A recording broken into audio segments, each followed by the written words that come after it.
Oi, pessoal do oitavo ano. Nessa aula de hoje vocês não vão me ver. A gente vai tentar usar os slides. Como eu não sei se eu expliquei na última aula, a gente tem que usar muito mapa nesse capítulo, tá? Então estou decidindo testar aqui esse sistema aqui pelo Datashow e posteriormente já comprei o material hoje para tentar ligar na televisão, se aqui não for muito bem. Só vai ficar no canto da tela, porque senão a câmera vai atrapalhar o Datashow. Mas qual é o nosso assunto? A gente vai entrar num capítulo novo hoje. Esse capítulo a gente vai ver em 6 aulas, tá? Porque o capítulo 5, vai falar natureza, ambiente e qualidade de vida da Ásia, da Oceania e da Europa. Hoje a gente vai falar um pouco sobre o continente asiático, que não é novidade para ninguém, muitas coisas do continente asiático, como por exemplo, todo mundo sabe que lá é o continente mais populoso, tá? E também mais extenso do planeta, quer dizer, é a maior população e o maior número, ou em quilômetros quadrados, tá? Mas vamos ver a particularidade do que é que o livro de vocês diz sobre a Ásia. Aqui vocês podem ver no mapazinho todo o continente asiático. Rússia, que faz parte de 2 continentes. Daqui para cá é a parte da Rússia europeia, que fica na Europa. E aqui a maior parte fica no continente asiático. Mas vamos ver o que é que o livro de vocês fala sobre o continente asiático. Com 44,5 milhões de quilômetros quadrados, a Ásia é o mais extenso continente do planeta, como eu acabei de dizer. Tá? Ao leste temos o Estreito de Bering, a oeste a cadeia do Cáucaso e os Montes Ursais. Os Montes Ursais, cadeias montanhosas antigas e desgastadas, são considerados a principal divisão da Europa com a Ásia, tá? Onde a gente vê aqui, ó, a divisão da Europa aqui com a Ásia, tá? Na parte setentrional há o Oceano Glacial Ártico, que é esse aqui de cima, tá?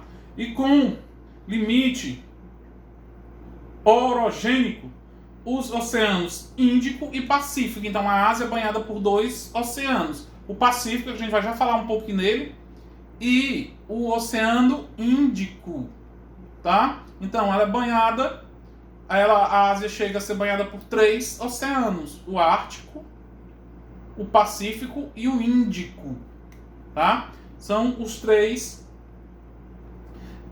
que banham o continente asiático, tá? Agora vamos ver aqui a localização do continente asiático quando a gente vai falar em relação aos hemisfério norte e sul.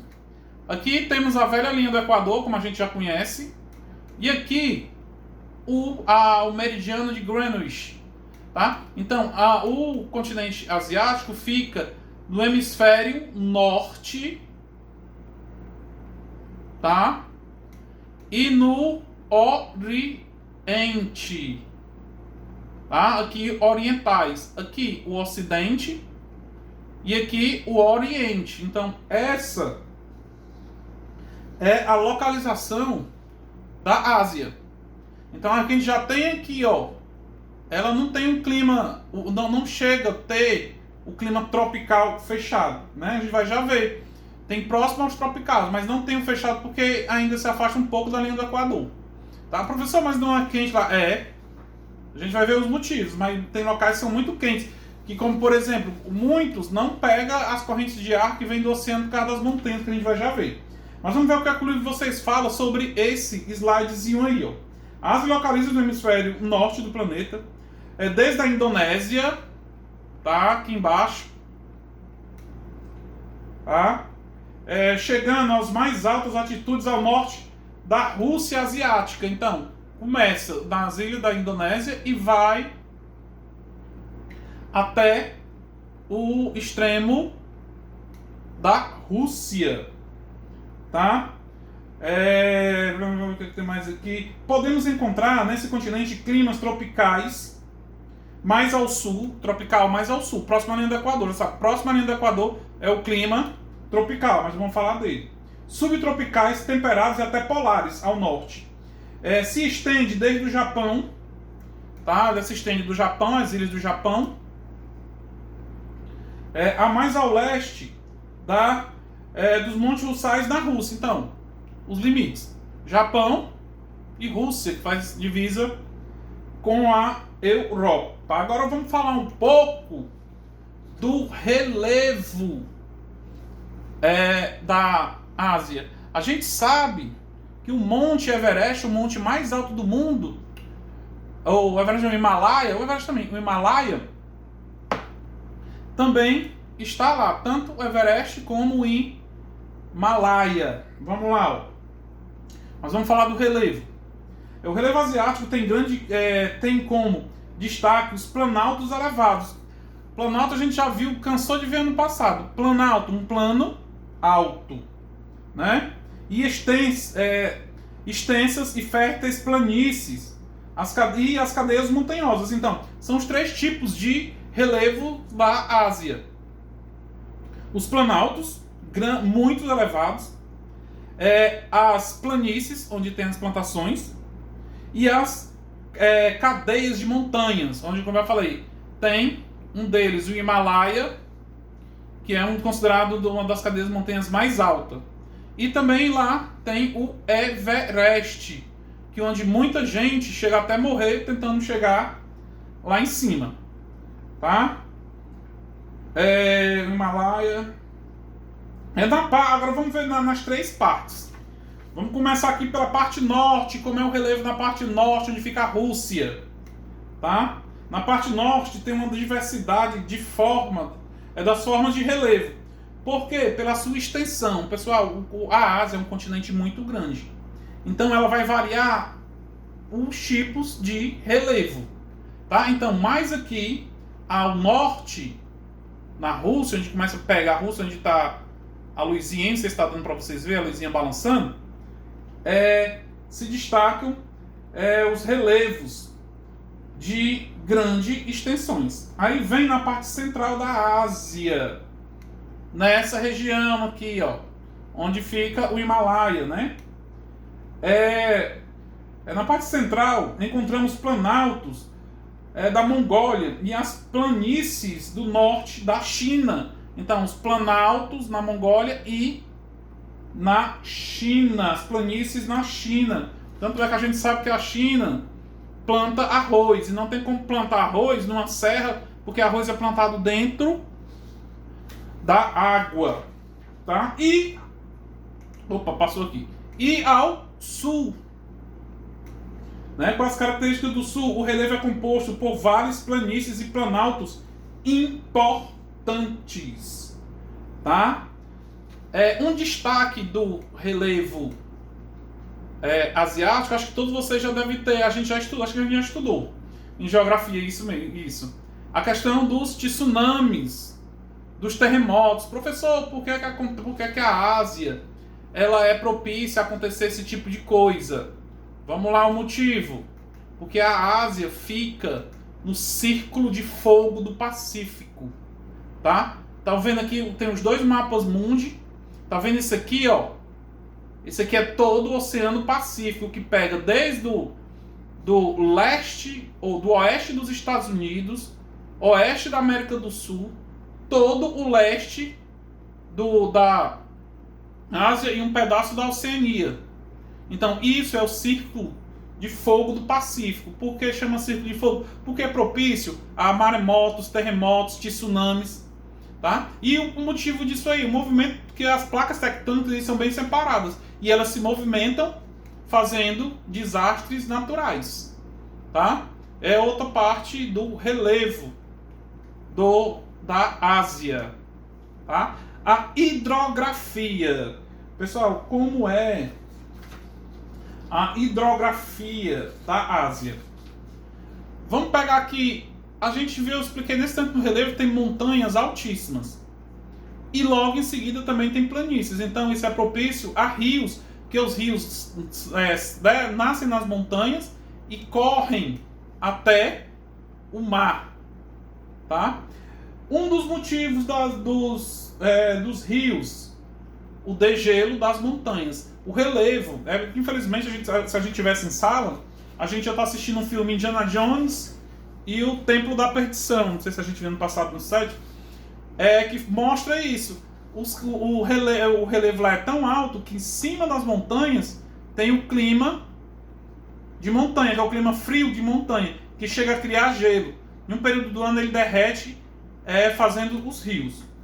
Tá? Mas vamos ver o que é que o textozinho de vocês fala. Devido à presença das cadeias montanhas, como eu acabei de explicar, a Ásia possui uma grande rede hidrográfica, com destaque para os rios Ganges, na Índia, o Indo, o azul e o amarelo. Aqui a gente falou de rios que vocês já estudaram. Por exemplo, a China foi fundada às margens do rio Amarelo. Né? E o Ganges é o rio sagrado dos indianos. Que infelizmente a gente não está em sala para mostrar algumas fotos para vocês. Mas se der eu ainda mostro. Não dá não, porque eu vou ter que começar outra aula. Depois eu mostro. Quando a gente voltar para a sala, se Deus quiser, a gente vê essas fotos dos rios. Tá? Então esses são os principais rios. Aí tem, como eu acabei de explicar para vocês, decorrente do degelo, que desce das montanhas, o período do ano, a neve derrete e faz com que surja os rios. Tá? Vamos lá para o próximo. Agora, os climas. Está acabando, pessoal, a aula, tá? Esse nosso testezinho aqui com os slides. Opa! Já passei, foi pro relevo. Vamos ver lá uma coisa de bastante destaque no clima. Prestem atenção. Ó. Vamos pegar como se aqui a linha do Equador é aqui embaixo. Quanto mais próximo do polo, mais frio. Eu estou falando como se você estivesse aqui na minha frente. Quanto mais próximo, mais frio. E quanto mais longe, mais quente. Por isso, essa imagem eu tirei do livro de vocês, tá? Quem quiser estar acompanhando aí pelo livro. Quanto mais próximo, mais frio. Então, quais são os climas que existem na Ásia? Vamos ver lá, ó. Próximo ao polo, tem o clima polar, né? Que recebe toda influência do polo norte, né? Depois do polo norte, porque não está mostrando, mas tem aqui, tem o clima subpolar, que é o clima que vem antes, né? Antes do polar, tá? Vamos ver lá outro tipo de clima depois do polar. O clima continental, que já é dentro do continente, ó. Nessa área aqui. Tá? Após o clima continental, tem um clima temperado.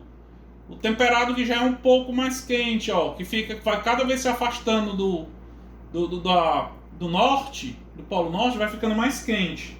Logo em seguida tem um clima bem aqui, ó, na divisa com a Europa e com a África. Que clima é esse? É o clima mediterrâneo. Professor, por que é o clima mediterrâneo? Porque ele recebe influência do mar Mediterrâneo, que é aqui onde está a luzinha aqui, ó. A luzinha no preto ali, ó.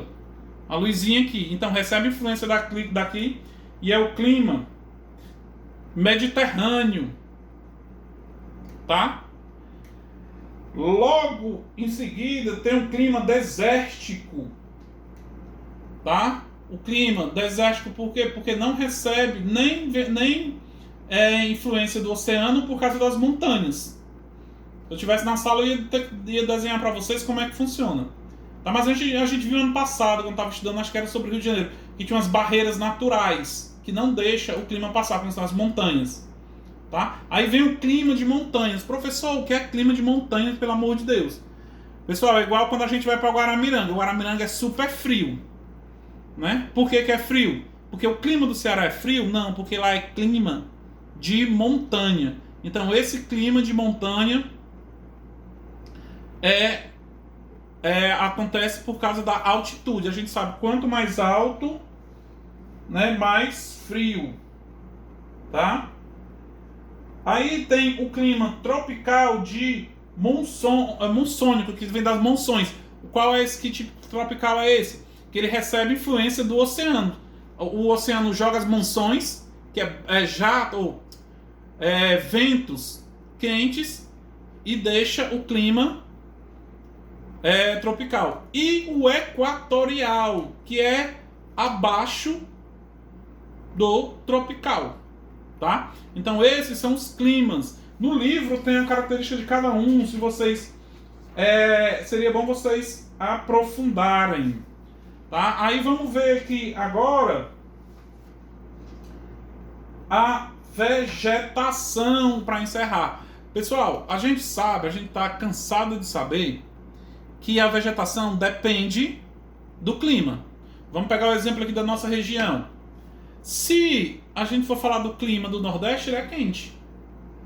Né? Então, qual é a nossa vegetação? É a floresta amazônica? É o Pantanal? É os Pampas? Não, é a Caatinga.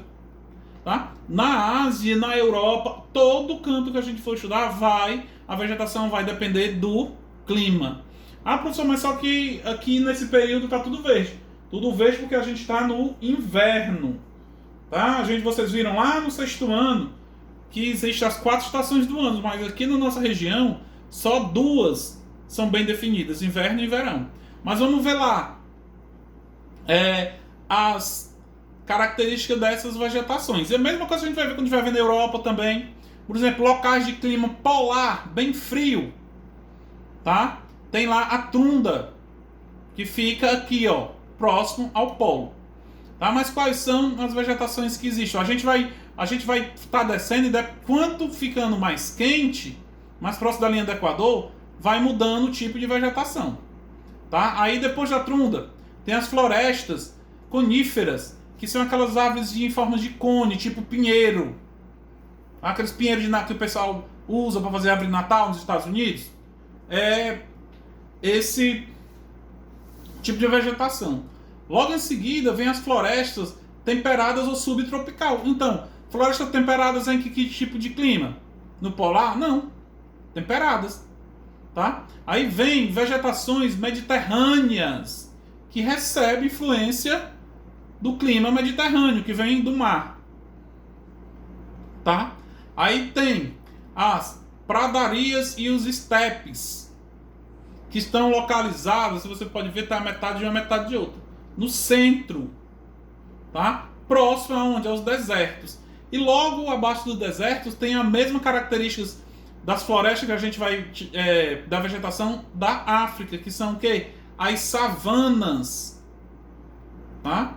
Que ficam nos locais mais desérticos, onde não vem a influência nem do mar Mediterrâneo, nem do Oceano Pacífico, nem do Índico, tá? Aí logo abaixo tem as florestas tropicais. Eita, saiu aqui, vou voltar aqui. Logo abaixo tem as florestas tropicais, que a gente sabe as florestas tropicais. Vou voltar aqui para o slide. Se o nome já diz floresta tropical, é porque fica próximo à linha do Equador, onde fica o clima tropical. Aquele elas aqui, ó, verdinho, ó, tá vendo? Ó? Esse verde mais. Professor, não é esse verde, não, esse verde de cima não, porque aqui fica próximo à linha, próximo ao polo, é clima frio. É aqui embaixo, próximo à linha do Equador, tá? Aí tem, ó, a vegetação de altitude, é a mesma coisa que eu falei do clima. Se o clima é frio, a vegetação vai ser vegetação de altitude, como por exemplo, se você for o ano inteiro lá em Guaramiranga, você vai ver que tá tudo verdinho. Por quê? Porque o clima lá é frio, tá? E para encerrar, as regiões cultivadas, que são as regiões onde tem o cultivo, principalmente do arroz, tá? Então, esse é a primeira parte desse capítulo. O continente é asiático. Caso tenham alguma dúvida, perguntem pelo WhatsApp, como eu falei na nossa reunião, tá? Até o nosso próximo encontro. Vou deixar uma atividadezinha fácil lá na plataforma, tá? Terminou, bata foto e envia para lá. Valeu, pessoal, até o nosso próximo encontro.